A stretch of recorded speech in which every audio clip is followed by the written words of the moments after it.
Hey guys, welcome back to another video. It's your boy Adrian, and this is Always Talk Money.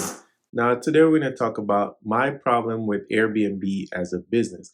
And specifically, why I wanted to talk about this is because real estate this year, I think, is going to take a hit, in my opinion, just because of the Fed rate hikes. And a lot of people bought properties in the last 2 years to do Airbnb, to have second homes, to get their first home. And I really think at least half of those people did not get deals on their mortgages on their properties just because they were buying at the top of the market in an inflationary year. Because I came across an article and a couple Reddit posts about how Airbnb owners are struggling right now. With all that being said, guys, just leave a like on the video for me, please. And thank you for the YouTube algorithm.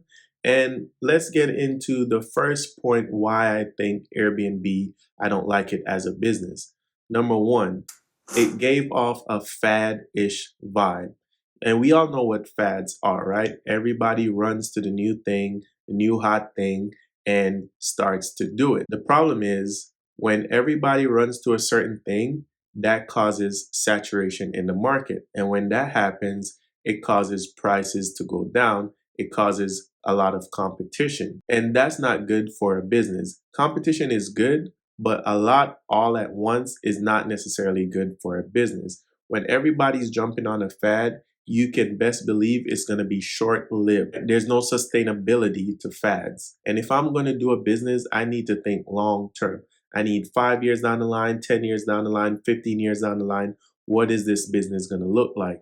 With everyone and their mama just getting into Airbnbs. Oh, I'm going to Airbnb my second bedroom. I'm going to Airbnb this studio apartment. I'm going to rent a second place and Airbnb it. That's not a good sign of a good and sustainable business. A good litmus test is always if you have a family member that you know is always up to no good and suddenly they want to start a business in a certain thing because it's easy, best believe that's not a good business and you should run far away. So that's the first reason why I don't really mess with Airbnb as a long-term and sustainable business model. The second reason why I didn't mess with Airbnb as a business model and I was always skeptical about it is because the incumbents were not worried.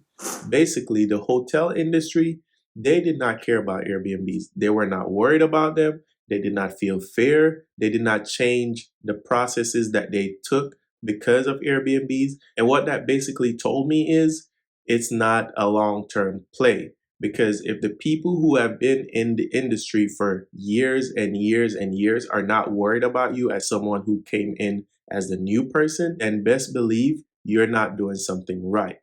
Always be skeptical when you're going into a field, a certain area or niche of a business, and the people who are there are not worried about what you're doing. It probably means that you're doing something wrong, or it probably means that you're going to fail in the long term. Now, take that with a grain of salt because Blockbuster was definitely not worried about Netflix when they came into the movie business. But by and large, in general, if the people who were there before you aren't worried about your business model, it probably means that something is not right. Now, the third reason why I didn't view Airbnb as a long-term business model is the barrier to entry.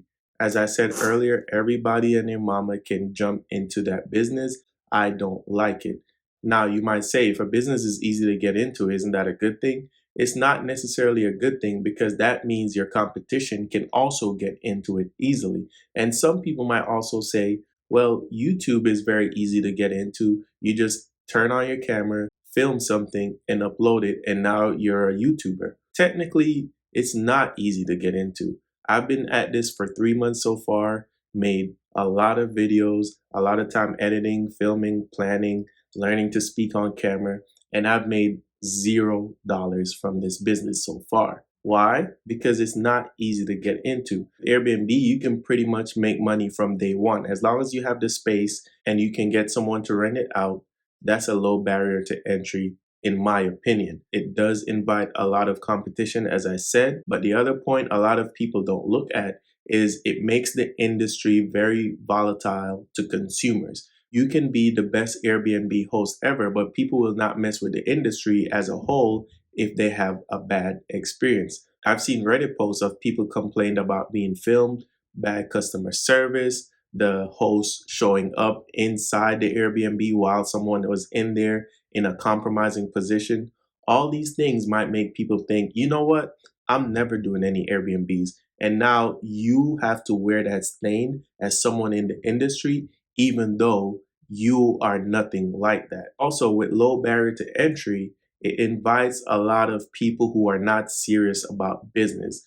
And I've seen a lot of YouTubers push Airbnbs and so on and so forth. I've even come across a YouTuber called Shelby Church who did do an Airbnb and she did take it seriously and she still lost money because she doesn't have a business mind. When you have low barrier to entry businesses, it invites people who don't have a business mind. And you want good people in your industry. Yes, competition is good because when someone raises the levels, it raises the levels of the other businesses, and that overall just helps the consumer. So you want to have high quality competition. The fourth reason why I don't see Airbnb as a long term play for me specifically is because of the government regulation. Some cities limit where you can have the Airbnb, you can have the Airbnb. They might agree with it and then change it at a later date. I don't want to have a business where by the stroke of a pen or some county vote, my business is no longer viable. That's not a good place to be in. Of course, it's because it's new and people don't really know how to classify it. Is it a hotel? Is it shared living? Is it this? Is it that? It's just too unpredictable right now in terms of government regulations. And that is not a good way to go into a business. I've seen friends of mine who have rented really nice apartments in good neighborhoods that agreed with the leasing complex that they could Airbnb a second apartment, and then only to later find out that the apartment was like, you cannot do that anymore. Now you're on the hook for that rent and you can't Airbnb that place out. That's an issue, and that's why I've always stayed away from Airbnbs. Now, the fifth point is more of a social point, but Airbnbs have been ruining neighborhoods. It has been ruining neighborhoods for the natives who live there, and it's been pushing out people. It's been making it harder for people to rent and to purchase homes just because a lot of Airbnbs come into an area and it ruins the neighborhood, it ruins the housing market. And for me personally, just for my conscience, I couldn't think of myself doing that. Now, is it a viable business? Probably. Is it a business that's ethical? Mostly, maybe, who knows? That's not for me to say. I'm just one person. But if you care about housing, homelessness, people finding reasonable places to live, and Airbnb ruining neighborhoods, even if it's not your neighborhood, still as a human being, being empathetic, you have to understand that this does kind of change the makeup of a neighborhood and it does price people out of being able to rent apartments or buy homes. There is a lot of money to be made out here, and there's definitely a lot of businesses that you can do other than Airbnb. But for that reason, that's why I don't view it as a viable business. Now, do I want Airbnbs to go away? Absolutely not. I do think it just needs some more regulations, some more defined parameters and boundaries so everyone can know how to operate from the customer service side, from the consumer side, from the host side. And I think everyone is kind of just doing their own thing, fly by night. I know there's some uniformity within the Airbnb app and the ecosystem, but at this point, it's not all the way regulated.